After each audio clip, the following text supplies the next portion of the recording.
So you're thinking of doing some extended travel. Maybe you're considering relocating for work, or you're considering doing a study abroad program with your school, or even just doing an extended backpacking trip across Europe or Asia, or taking a leisurely amount of time to go through one specific country or one specific city.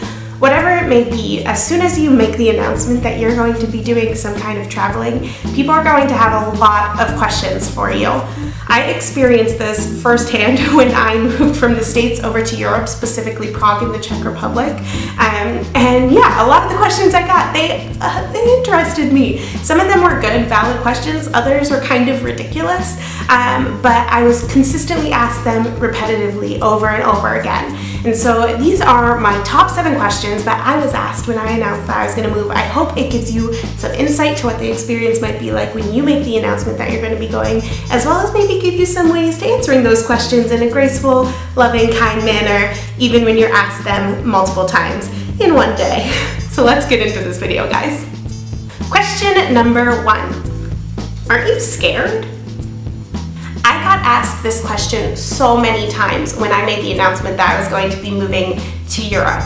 Now, I had backpacked and traveled a lot before I made this move, but this was really going to be the first time that I was going to be leaving home for an extended period of time. I went to college out of state, but even still, I was coming home to visit usually about every 2 to 4 months, and so really this was going to be my first time away from any sense of familiarity. In addition to that, there's so much stuff going on in the world right now, especially when it comes to terrorism, and that is terrifying. You know, a lot of times in the news you see things being put on in Europe of different terror attacks that are happening, and it is kind of terrifying to think that I willingly relocated myself to a place that's potentially more susceptible to that. And I know a lot of my friends and family feared that as well. However, just in the long run, I felt very strongly that I couldn't let fear overrule my decisions. You know, if I was back in the States doing what I had previously been doing, I wasn't going to be happy. So I could either choose to not be happy because my fear decided my choices for me, or I could choose to put that aside and follow my goals, follow my dreams, cross off some epic stuff on my bucket list, and just go live my life. You just can't let fear be the dictator of your choices. It's never going to get you far in life. Question number 2. What about your family and friends? Won't you miss them or get lonely? I think this question is one of the things that really does hold people back from really stepping outside their comfort zone and moving abroad or traveling abroad and experiencing things. You know, we have this sense of community, this bubble that we're in, the safety net, which is important. We are people who crave community and crave relationship. Even if you're an introvert or an extrovert, you still want people who love and care about you. And when you have that community, it can in some ways just be this safe space that you know is a go-to comfort zone for you. And I definitely experienced that. I had a lot of close friends back home, and I actually was living with my mom right before I came here to save on rent, to save for travel. All of that. Thanks, Mom, you're the best. So the idea of leaving them was really terrifying. The good news is we live in a day and age where social media and phones and Wi-Fi exist, so it's pretty easy to communicate with people back home. I talk to my mom once a week, every week, without fail. We FaceTime, so I know what's going on in her life. I text my sister and my brother-in-law every day, so I'm constantly aware what's going on in their lives, and same with family or with friends as well. If anything, travel really teaches you how to communicate in positive ways that maintain relationships from a distance, because you don't know when you're going to see those people next. So your time that you do get to spend talking together is really crucial, and you learn how to care about people well from a distance. Question number 3. How can you afford to do this? This question was honestly one of the most ridiculous questions I got. It's funny, like you would never go up to someone and ask like, how can you afford to pay your mortgage? Or how are you making your car payments? Or even like, how did you afford to buy that new shirt? Why did you decide to go shopping and spend money on a new t-shirt instead of putting it to like your retirement fund? Like, you just don't do that. Finances are something we generally don't talk about. However, when it comes to travel, I think once you throw travel in the mix, people feel like they have this obligation to be concerned about your budget and your finances.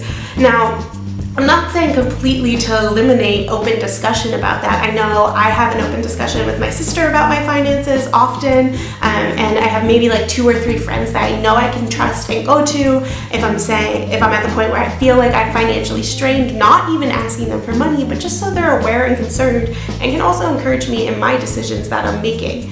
There was a period of time where I was considering going out and making a purchase for something. However, I knew that I was going to be backpacking Italy soon, so I was able to reach out to my one friend and ask her opinion on what I should save my money on, how I should spend it, and she was able to give me her honest opinion because she was aware of my finances. However, strangers don't really need to know what you're doing with every penny in your bank account.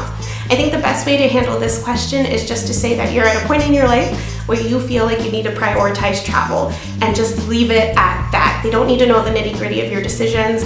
They just need to know that this is something that's important to you, and because it's important to you, you're going to choose to put your finances that way. The same as maybe getting a house is important for someone or buying a new car is important for someone, so they're choosing to put their money that way. This is what you're prioritizing in your life right now. Question number 4. How long are you planning on doing this for? Now, this question was honestly probably the most frustrating question for me, not because of the way people asked it, but just because I am a planner. However, the thing with travel is plans change so much. Already since I moved here, my plan I think has changed at least 10 times. Definitely like maybe once a week. I consider other options, and at least for sure once a month I completely want to change my plans. Already, for example, I was planning on staying here for a year, and right now I have a contract to stay here through June of next year, so I'll be here for a year and a half. There's no good way to answer this question. I think if you are just doing like an extended trip where you're backpacking through Europe and you only have like 5 weeks on a summer holiday or something to do it, that's a great way you can answer it.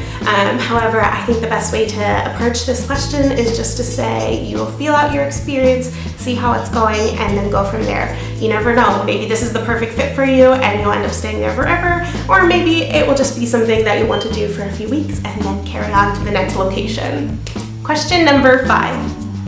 I knew someone who did something similar to you. Would you like me to connect them with you?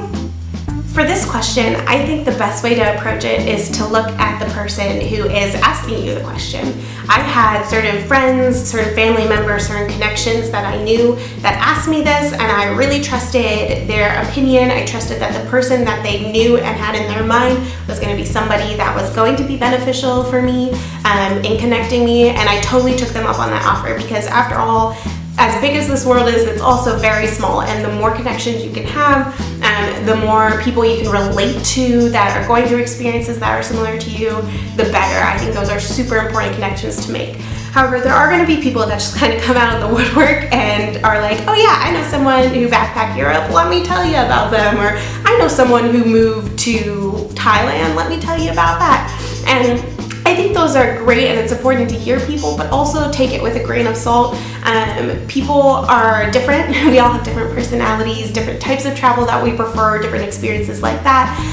And so sometimes people's experiences might be cool to hear about, but aren't really going to be beneficial to the decision-making process of your life. So the way I approached this question was kind of taking things with a grain of salt. Certain people, I 100% was like, yes, please connect me with that person, and I really appreciate the people who did connect me with those people. I've made really great connections, especially here in Europe, that have benefited me when I've been going out on weekend trips or even just here in the city of Prague. But other people I just kind of let slip through the cracks and didn't really take them up on their offer. Question number 6. Tell me a little bit about this country you're traveling to. What's the culture like? I think this is one of the questions that I was honestly asked the most because people are curious about knowing why you make the decisions you make.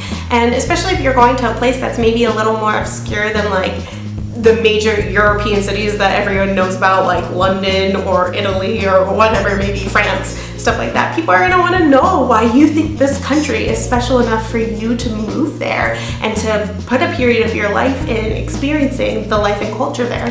Now, honestly, when I moved to Prague, I didn't really know much about the culture.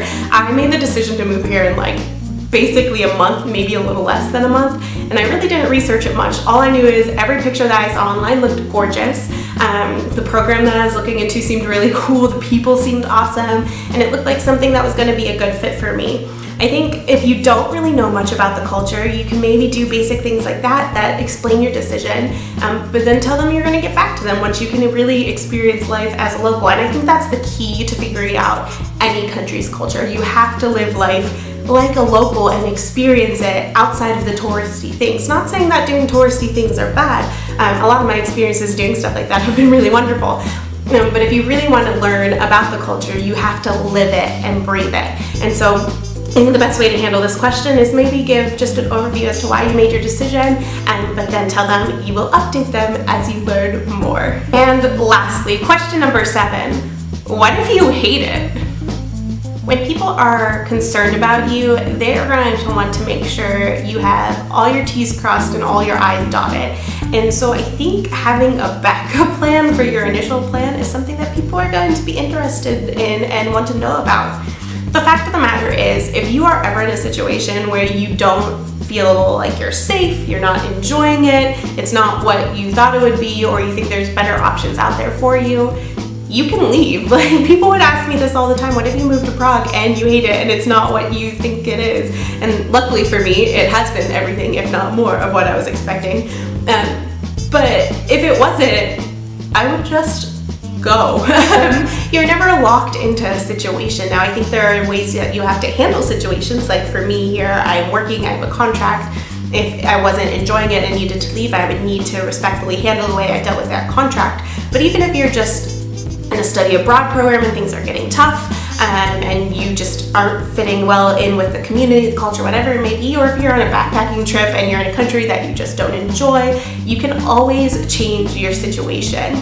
That's the same thing as if you were living back home and you were working at a job that you didn't enjoy, or you were in a relationship that wasn't healthy or going anywhere. You would end the relationship or you would quit your job. So just because I moved to a different country doesn't mean I'm locked into this country. Yes, in some ways it would be unfortunate to spend all the money that I spent on startup costs here and then just decide to leave, but sometimes you have to do what's best for yourself. And if that means losing out on a little bit of money, shortening your time span for what you were expecting, whatever it may be, you need to do that, because the only way you're going to have positive life experiences is if you're taking care of yourself. Alrighty guys, that's all I have for today's video. I hope you enjoyed this Travel Talk Tuesday and that it gave you some insight as to what life would be like if you decided to drop everything and go. Make sure you give this video a thumbs up if you liked it and share it with your friends, family, strangers, whoever it may be, so that they can see it as well.